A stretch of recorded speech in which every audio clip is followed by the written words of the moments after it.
Hello guys, good afternoon. Unang mensahe, share lang tayo ng konti ha. Nais ng Diyos na tayo ay maging mayaman tungo sa Kanya. Sabi dito, sa buong mundo ang mga tao ay abala sa material na kayamanan, sa pambansang antas at mayroong malakas na pagbibigay diin tungkol sa mga bansang mas mayaman. At ang paglago ng kabuuan pambansang produkto ay kadalasang itinuturing na sukatan ng pag-unlad at tagumpay ng isang bansa. Sa personal na antas, ang material na kayamanan tao ay kadalasang naging sukatan ng kung gaano kabuti ang kanyang kalagayan.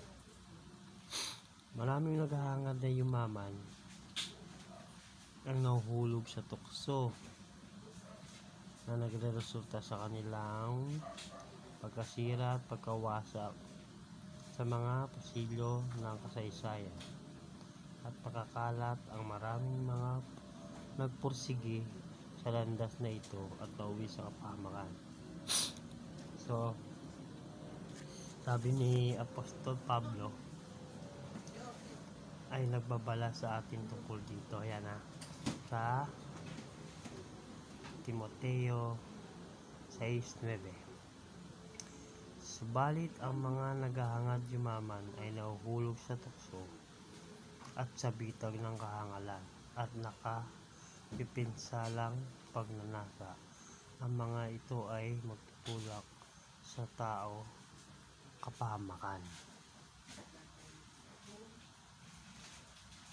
Sabi, ang paghahangad daw ng kayamanan ay nagpapahirap sa kapwa mayayaman at sa mga dukha. Ang mahihirap ay gustong yumaman at ang mayaman ay gusto pang yumaman. Sa paghahanap nito para sa kayamanan, marami handang maging tapat, minsan dadaya, magsinungaling, at nagpaplano ng masama sa kapwa.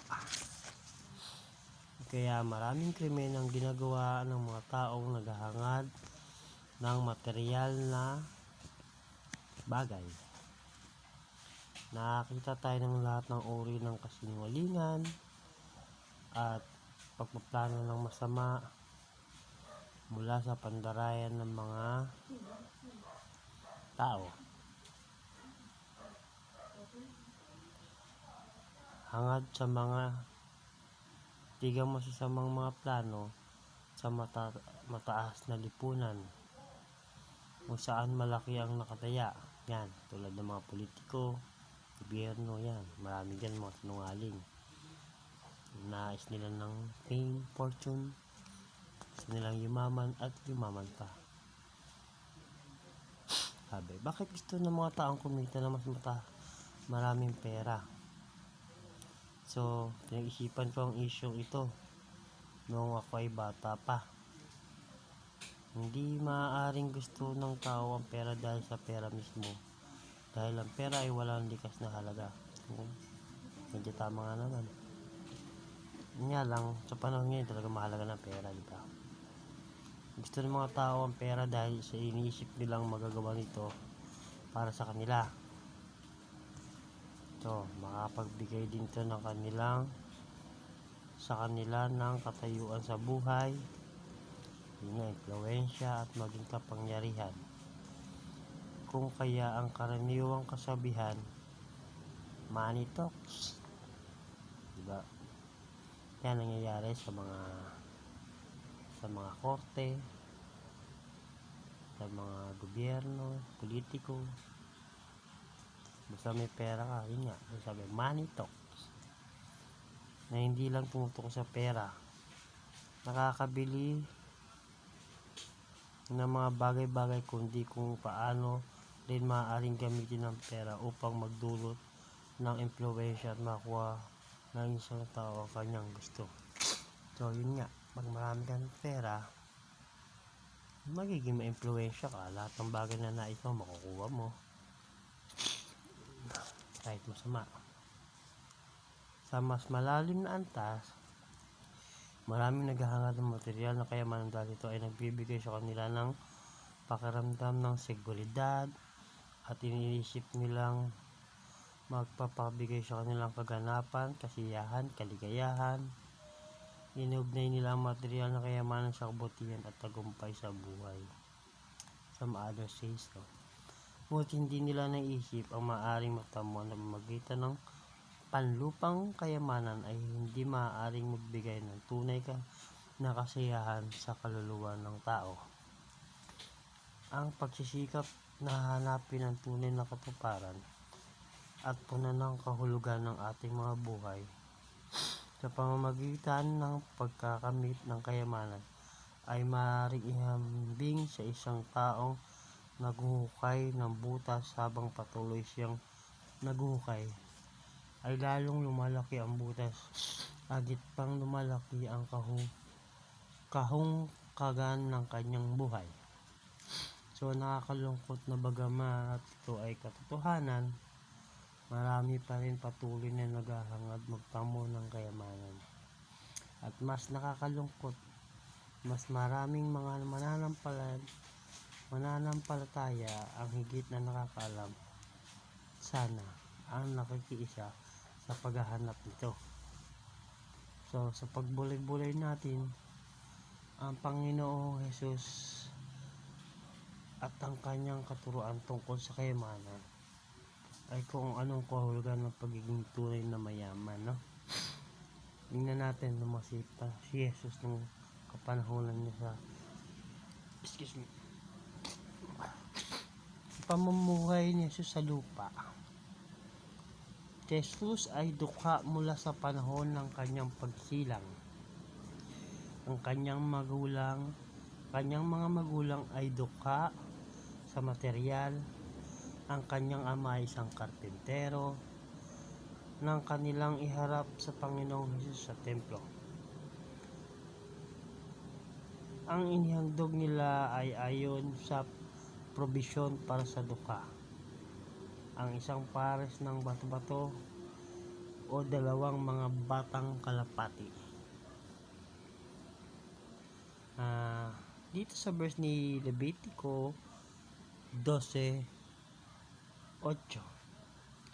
kung hindi niya kayang bumili ng kordero, siya ay kukuha ng dalawang bato-bato o dalawang batang kalapati, ang isa bilang handog na sinusunog at ang isa ay handog pangkasalanan.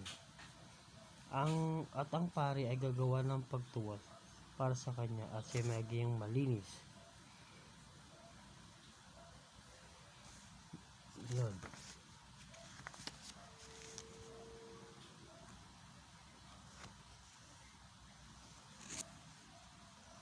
Ang Panginoong Jesus ay hindi nagkaroon ng isang maginhawa,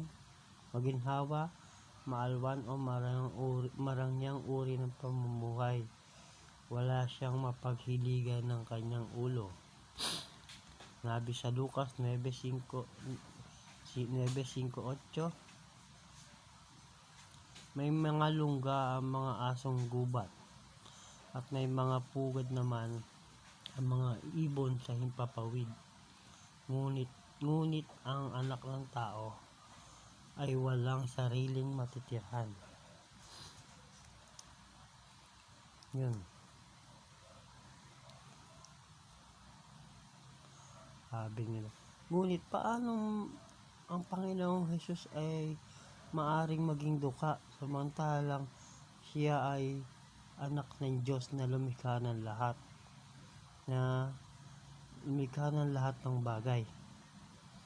Hindi ba sinabi ni Pablo na ang mga di masukat na mga kayamanan ni Kristo ay mahalagang bahagi mensahe dito sa Efeso 3:8. Ito sinasabi rito sa Efeso 3:8, Ako ang pinahahamak sa lahat ng mga pinili ng Diyos. Gayunman, minarapat niyang ipagkaloob sa akin ang natatanging kagandahang loob na ito, at ipangaral sa mga hentil ang magandang balita tungkol sa di masukat na kayamanan. Yun. Gayunman, minarapat. No? Ganda, no? Binigyan si Jesus ng kagandahang loob. Yun ang pinakamaganda, yung kagandahang loob na pinangaral niya sa tao, sa mga hentil, na tayo ngayon pinangangaral at tinatama na inaaral natin yung kanyang Jesus likeness, no? God's likeness. Patuloy tayo. Sa nakikita at temporal na larangan at mula sa makasanlibutang pananaw, ang Panginoong Hesus ay tunay na dukha. Siya ay dukha sa material na kayamanan at mga ari-arian sa panahon ng kanyang buhay sa lupa. Ngunit ang katotohanan, mula sa spiritual at pang walang hanggang pananaw, siya ay tunay na walang hanggan ang yaman sa lahat ng panahon, sapagkat na kay Kristo na di masukat ang kayamanan, na di masukat ang mga kayamanan ni Kristo ay hindi lang para sa kanyang sarili, bagkus para sa atin. Ito ang direksyon na dapat nating pagsumikapan. Ito raw ang direksyon na dapat nating pagsumikapan. Ang buhay na walang hanggan. Ang maging tunay na mayaman sa Panginoon. Sa paraan ng kayamanang espiritual ng ating mga buhay ay aapaw sa positibong epekto at magpapayaman din sa buhay ng iba. No? Baga, kung ikaw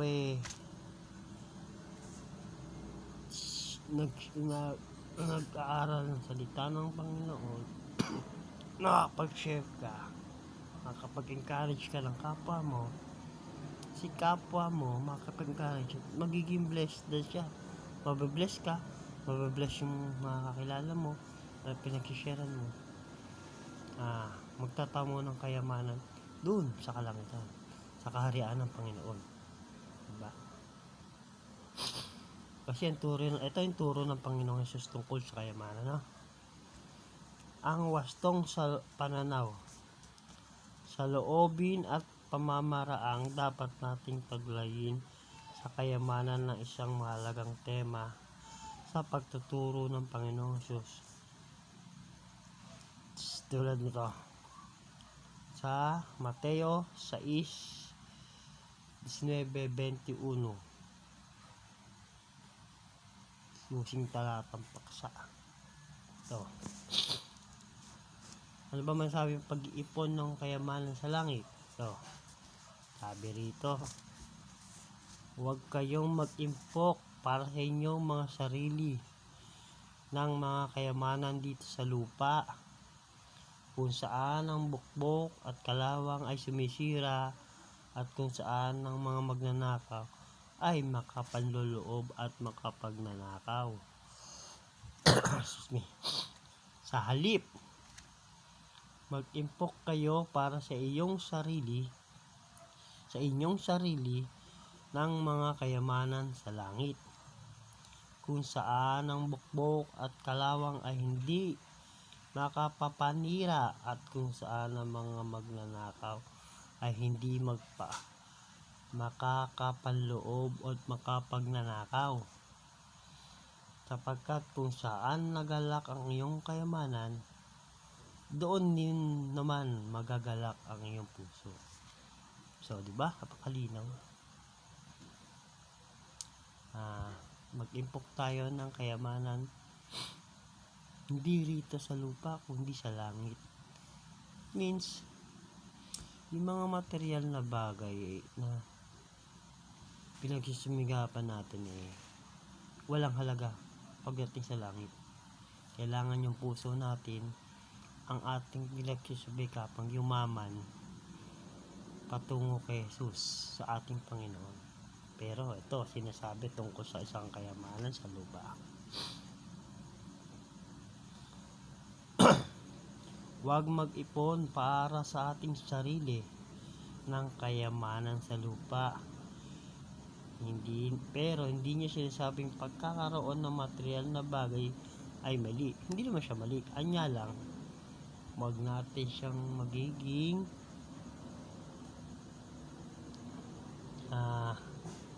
yung pansarili, makasariling hangarin. Kasi piniliwanag niya na ang ganoong mga kayamanan ay sa lupa ay hindi magtatagal. Yung mga pansariling hangarin lang, hindi magtatagal. Kasi yung mga pansariling mga material na bagayan ay nabubulok, kinakalawang, sumisira, at ang mga magnanakaw ay makapanloloob. Yan. Ang mga ito ay hindi tunay na kayamanan at hindi naman dapat ituon ang mga ating puso sa kanila. Yun nga, dapat yung mga panglupang kayamanan ay hindi natin dapat tinutuon maigi ating puso at isipan. Kasi mga nabubulok nga yan, nakakalawang, diba? Pero sa kabilang banda, sinabi niya sa talata 20, Mateo 20, 19 sa 20, sa halip ay mag-impok kayo para sa inyong sarili ng kayamanan sa langit. Ayon, ano ba yung mga kayamanan sa langit? Ito yung mabuting puso na dapat natin sinusunod sa mga utos ng Panginoon, no? Kasi ito ay hindi nabubukbok, hindi kinakalawang, at hindi mananakaw. Dapat tayo mag-impok para sa ating sarili ng tunay na mga kayamanan pag walang hanggan. Kapag nag-impok tayo ng tunay na kayamanan, walang makakuha nito mula sa atin. Hindi man ay walang makakasira.